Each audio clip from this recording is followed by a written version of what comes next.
Hi hello ನಮಸ್ಕಾರ, welcome back to our channel. ನಾವು ಈ ವಿಡಿಯೋನಲ್ಲಿ ಮಿರಾಯ್ ಮೂವಿನ ರಿವ್ಯೂ ಮಾಡ್ತಾ ಇದೀವಿ. ಇದೊಂದು ತೆಲುಗು ಮೈಥಾಲಜಿಕಲ್ ಮೂವಿ. ಈ ಮೂವಿನ ಡೈರೆಕ್ಟ್ ಮಾಡಿದ್ದಾರೆ ಕಾರ್ತಿಕ್, ಹಾಗೂ ಮೇನ್ ರೋಲ್ ನಲ್ಲಿ ತೇಜ, ಶ್ರೇಯಾ, ರಿತಿಕಾ ಮತ್ತು ಮನೋಜ್ ಅವರು ಮಾಡಿದ್ದಾರೆ. ಪ್ಲಾಟ್ ಬಗ್ಗೆ ಮಾತಾಡಿದ್ದಾರೆ. ತೇಜ್ ಅವರು ಈ ಮೂವಿನಲ್ಲಿ ವೇದ ಎಂಬ ಕ್ಯಾರೆಕ್ಟರ್ ಮಾಡಿದ್ದಾರೆ. ಅವ್ರ ಡೆಸ್ಟಿನಿ ಏನಪ್ಪಾ ಅಂದ್ರೆ ಅಶೋಕನ್ ಟೈಮ್ ಅಲ್ಲಿ 9 ಸ್ಕ್ರಿಪ್ಚರ್ ಗಳನ್ನ ವರ್ಲ್ಡ್ ಅಲ್ಲಿ ಶಾಟರ್ ಮಾಡಿದ್ದಾರೆ. ಅದರಲ್ಲಿ 9ನೇದನ್ನ ವೇದ ಪ್ರೊಟೆಕ್ಟ್ ಮಾಡಬೇಕು, ಅದೇ ಅವ್ರ ಡೆಸ್ಟಿನಿ. ಅದ್ರ ಜೊತೆಗೆ ವಿಲನ್ ಜೊತೆ ಏನೇನಾಗುತ್ತೆ ಮತ್ತೆ ಅವ್ರಿಬ್ರದ್ದು ಬ್ಯಾಕ್ ಸ್ಟೋರಿ ಏನು ಅಂತೆಲ್ಲ ನೀವು ಮೂವಿ ನೋಡಿ ತಿಳ್ಕೊಬೇಕು. ಇದೊಂದು ಸ್ಟ್ರಾಂಗ್ ಮೈಥಾಲಜಿಕಲ್ ಮತ್ತು ಹಿಸ್ಟಾರಿಕಲ್ ಮೂವಿ ಅಂತ ಹೇಳ್ಬೋದು. ಅದ್ರ ಜೊತೆಗೆ ಈ ಮೂವಿನಲ್ಲಿ ರಾಮಾಯಣನ ಕೂಡ ರೆಫರೆನ್ಸ್ ಇಟ್ಕೊಂಡಿದ್ದಾರೆ, ಗುಡ್ ವರ್ಸಸ್ ಬ್ಯಾಡ್ ನ ತೋರ್ಸೋದಕ್ಕೋಸ್ಕರ. ಮೂವಿನಲ್ಲಿ ಏನೇನ್ ವರ್ಕ್ ಆಗಿದೆ ಅಂತ ಮಾತಾಡಿದ್ರೆ ವಿಜುವಲ್ ಎಫೆಕ್ಟ್ಸ್ ಮಾತ್ರ ಸಕ್ಕತ್ತಾಗಿ ಮೂಡ್ ಬಂದಿದೆ. ಅದರಲ್ಲಂತೂ 2-3 ಸೀಕ್ವೆನ್ಸ್ ಸಕ್ಕತ್ತಾಗಿದೆ.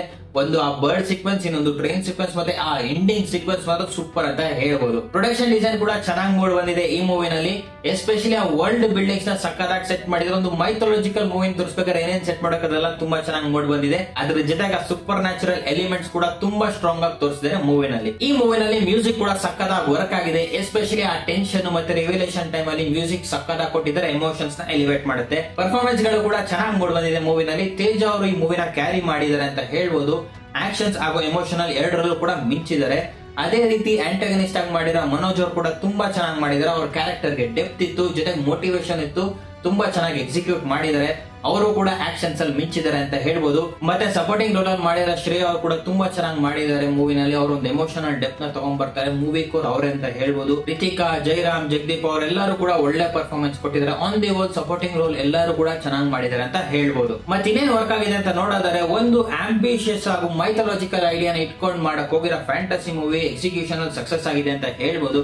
ಯಾಕೆ ಅಂದ್ರೆ ಅಶೋಕನ್ ಪೀರಿಯಡ್ ನ ಇಟ್ಕೊಂಡು ಅದ್ರ ಜೊತೆಗೆ ರಾಮಾಯಣನ ಕನೆಕ್ಟ್ ಮಾಡಿ ಮಾಡರ್ನ್ ಟೈಮ್ ಫ್ಯಾಂಟಸಿ ತೋರ್ಸಕ್ ಟ್ರೈ ಮಾಡಿದ್ರಲ್ಲ, ಐಡಿಯಾ ಸೂಪರ್.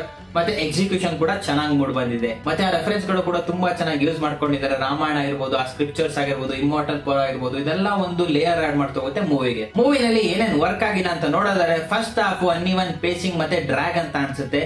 ಸ್ಟೋರಿ ಸೆಟ್ ಮಾಡೋದಕ್ಕೆ ತುಂಬಾ ಟೈಮ್ ತಗೊಂಡ್ಬಿಟ್ಟಿದ್ದಾರೆ. ಅನ್ನೆಸೆಸರಿ ಕಾಮಿಡಿಗಳನ್ನ ಹಾಕಿದ್ದಾರೆ.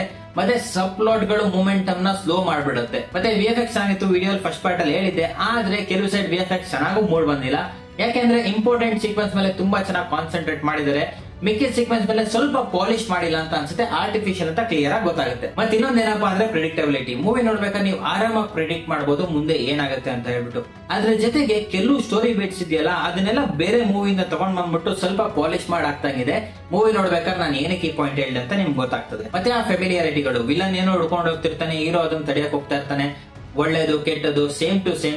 ಅದರಲ್ಲಂತೂ ಸೆಕೆಂಡ್ ಹಾಫ್ ಅಲ್ಲಿ ಹೊಸ ರೀತಿ ಏನು ತೋರ್ಸಕ್ ಟ್ರೈ ಮಾಡಿಲ್ಲ. ಅದನ್ನ ಖಂಡಿತವಾಗ್ಲೂ ಬೇರೆ ರೀತಿ ತೋರ್ಸೋದಕ್ಕೆ ಟ್ರೈ ಮಾಡಬಹುದಿತ್ತು ಅಂತ ನನ್ನ ಅಭಿಪ್ರಾಯ. ಮತ್ತೆ ಇನ್ನೊಂದೇನಪ್ಪಾ ಅಂದ್ರೆ ಹ್ಯೂಮರ್ ನ ಡೈವರ್ಷನ್ ರೀತಿ ಯೂಸ್ ಮಾಡೋದಕ್ಕೆ ಟ್ರೈ ಮಾಡಿದ್ದಾರೆ. ಕೆಲವು ಸೈಡ್ ವರ್ಕ್ ಆಗಿದ್ದಾರೆ, ಆದ್ರೆ ಮೋಸ್ಟ್ ಆಫ್ ದ ಸೈಡ್ ಖಂಡಿತವಾಗ್ಲೂ ಫೇಲ್ ಆಗಿದ್ದಾರೆ.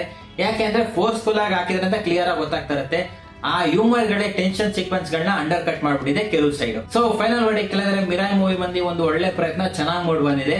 ಒಂದ್ಸತಿ ಈ ಮೂವಿನ ಖಂಡಿತವಾಗ್ಲೂ ನೋಡಬಹುದು. ಥಿಯೇಟರ್ ಹೋಗಿ ನೋಡಿ, OTT-ಗೋಸ್ಕರ ವೇಟ್ ಮಾಡಬೇಡಿ.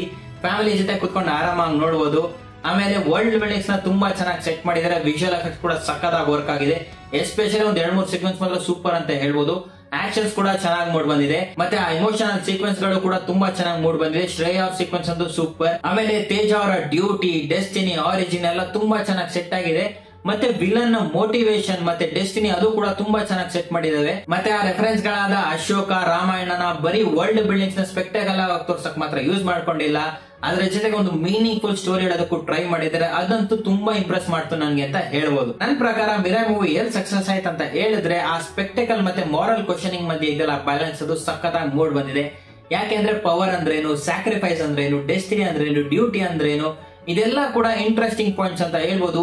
ಬರೀ ಫೈಟ್ಸ್ ಮಾತ್ರ ಅಲ್ಲ, ಇವುಗಳು ಕೂಡ ತುಂಬಾ ಇಂಪಾರ್ಟೆಂಟ್ ಅಂತ ತೋರಿಸೋದ್ರಲ್ಲಿ ಮಿರಾಯ್ ಮೂವಿ ಸಕ್ಸಸ್ ಆಗಿದೆ. ಸೊ ನಾನ್ ಈ ಮೂವಿಗೆ ರೇಟ್ ಮಾಡ್ತಾ ಇದೀನಿ 7/10. ನೀವೇನಾದ್ರು ಒಂದು ಮೈಥಾಲಜಿಕಲ್ ಮೂವಿ ಫ್ಯಾನ್ ಆದ್ರೆ ಈ ಮೂವಿನ ಯಾವುದೇ ಕಾರಣಕ್ಕೂ ಮಿಸ್ ಮಾಡಬೇಡಿ.